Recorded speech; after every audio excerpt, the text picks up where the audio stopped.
Cool. So, we just finished the campaign for Destiny 2 Lightfall. I did this as my Warlock, and I've already done it as my Hunter, and I'm about to do it on my Titan over on Twitch. But yes. So, for this little micro recording rant thing, I might honestly keep it a little bit brief. Well, if you were watching the streams, you saw exactly what we went through. You saw exactly how the story played out. You saw exactly how the gameplay was. So, in terms of gameplay, Destiny 2 Lightfall was nothing too revolutionary to the formula. I mean, yes, we got a lot of new guns, we got a lot of new elements, we got a lot of new toys, and a lot of new powers to play with. Specifically, Strand. And Strand was like the big highlight of Destiny 2 Lightfall, which is absolutely fantastic. It is fine. And like, considering how we went from Lightfall, where we got the darkness powers of Stasis, and then we got nothing during Witch Queen, and now we have this. Well, technically we did get one during Witch Queen, which was the ability of Deep Sight, but that was like more of a passive ability, but an active power. Like Strand, that's a different story. So, that's kind of where it was. For me, this campaign was not the worst, but not the best either. It wasn't as mind-blowing story-wise as Witch Queen was. Whereas Witch Queen was like the standard. Like, it was the next big step going from Beyond Light to Witch Queen.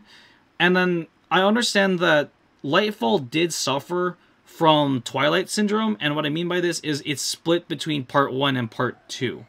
Because the final shape is supposed to be the final chapter piece to close out Destiny 2's Light and Dark Saga.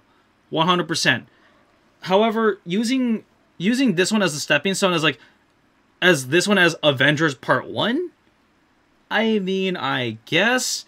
And I'm hoping that during Final Shape, we're going to have, like, that Avengers Part 2 sequence of just, like, all the portals opening and then having the big battle between everybody's forces, like, just slam right into each other.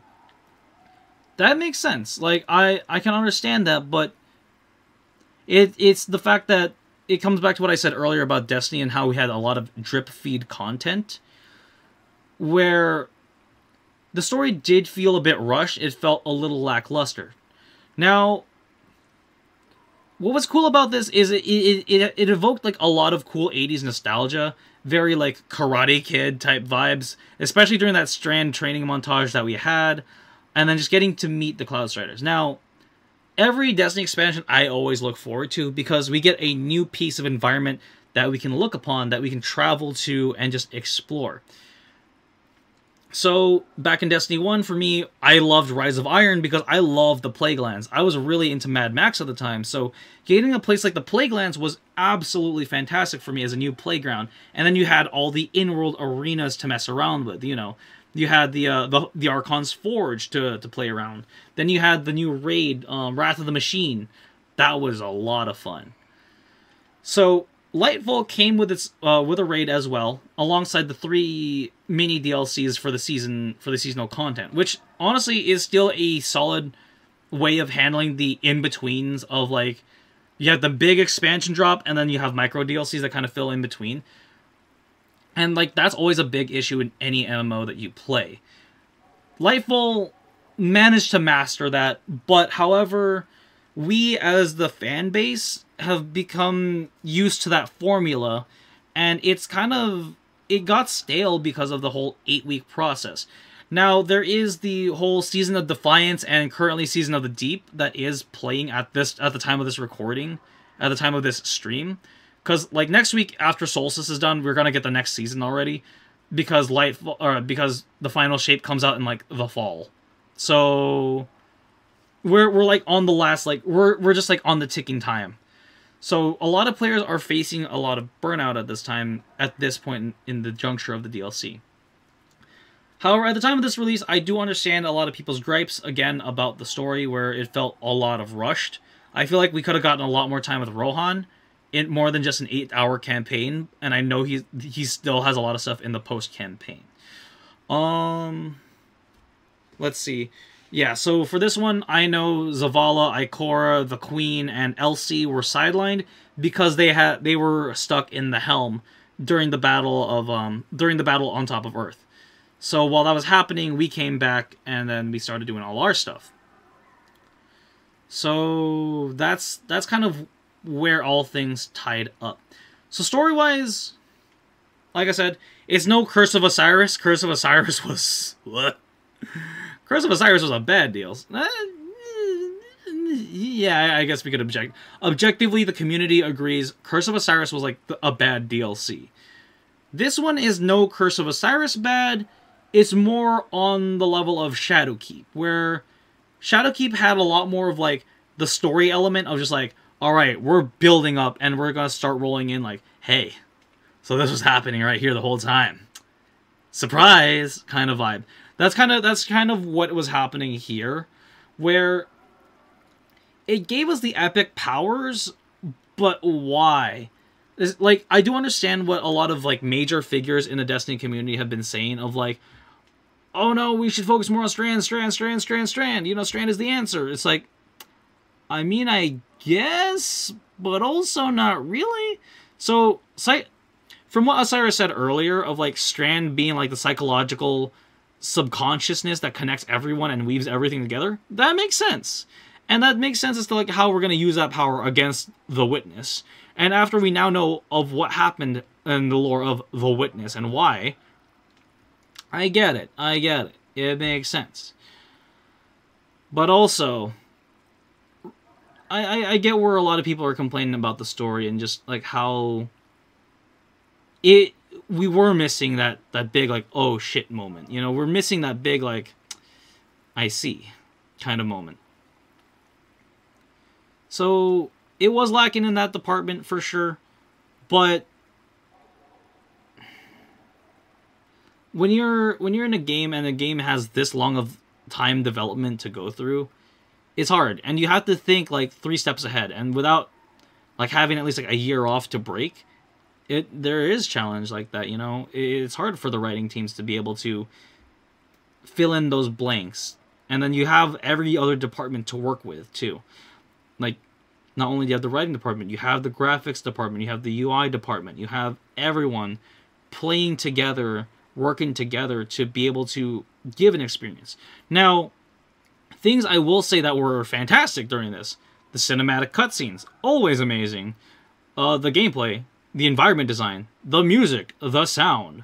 Like, I will always attest, like, those departments, doing fantastic. Keep it up. You guys are doing great. In terms of it, there's not too much I have about this one. Like, I'm always looking forward to the next DLC. I'm always looking forward to the next adventure in Destiny. Where are we gonna go next? Who are we gonna fight? What are we up against? What worlds will we visit? Just aren't there yet. First Exactly. thing I'm doing after they thaw me out is destroying a bowl of ramen. Hell yes, we shall destroy a bowl of ramen. And then, much like any other game, is dealing with the post-campaign. I personally don't want to deal with that.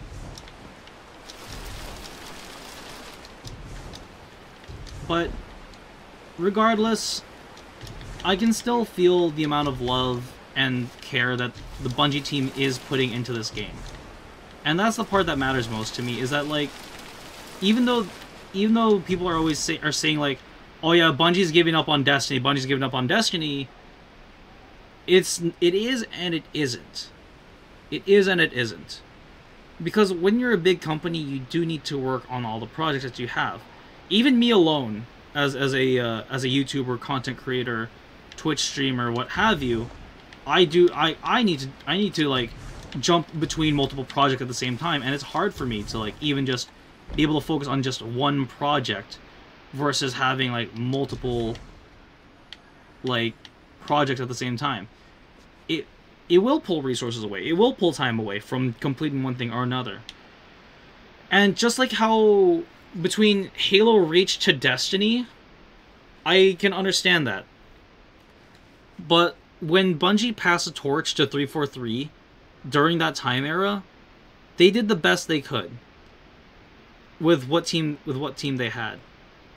So they are firing on all cylinders, but also it needs an oil check, you know? It's something like that.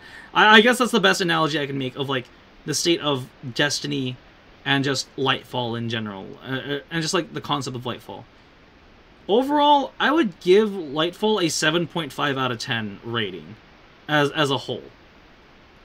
It's not the best, it's not the worst, it's that weird in-between point that it's stuck with. Like, it is an in-between DLC. And it has that curse. It could be better, but it's not the worst. I hope that makes sense. So as a comprehensive review, that is my thoughts on Destiny 2 Lightfall and just the current state of Destiny. So yeah. So for when I do edit that out, please do make sure to like, rate, and subscribe if you enjoyed that little mini review of Destiny 2 Lightfall.